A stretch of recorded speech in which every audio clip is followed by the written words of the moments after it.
Dobar dan, moje ime je Dušan Zarić i danas ću vam pokazati kako se pravi jedan fenomenalan koktel, klasični koktel sa tekilom koji se zove Paloma Brava. Da bi napravili taj koktel treba će nam jedna jako dobra tekila, u ovom slučaju je to Herradura Reposado, 100% plava agava i sipat ćemo 2 unce, znači počinjemo sa 2 unce ili 0,6 ml tekila i to nam je baza.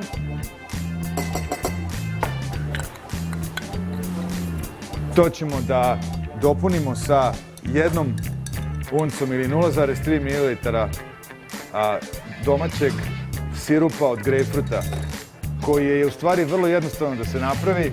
Treba će vam sveže ceđeni sok od grejpfruta, sveže ceđeni sok od lajma, šećer, biber, malo anisa i to odstoji preko noći i pravi jako fini sirup od grejpfruta. I onda će nam trebati naravno sok od jednog, to jest od pola limuna. To ćemo isejiti ručno, koristići ručni skvizer.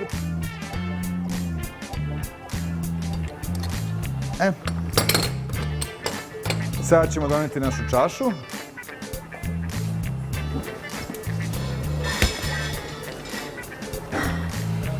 Čašu pripremamo tako što pola oboda namažemo sa solju koja je umočena u čili i onda prošejkujemo sa ledom ovaj koktel.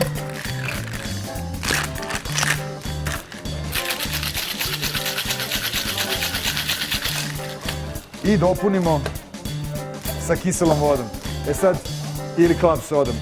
Ono što je bitno kod ovog koktela je, kao i sa svakim gde pravimo mehuriće, je da se mehurići u stvari prvi sipaju jer oni potpomažu mešanje koktela. Tako da kada na to sipamo, znači naš gotov koktel, ti mehurići završe čitavo mešanje za nas. I onda, kao ukras, možemo da iskoristimo jednu svežu krišku crvenog grejpfruta. Paloma Brava.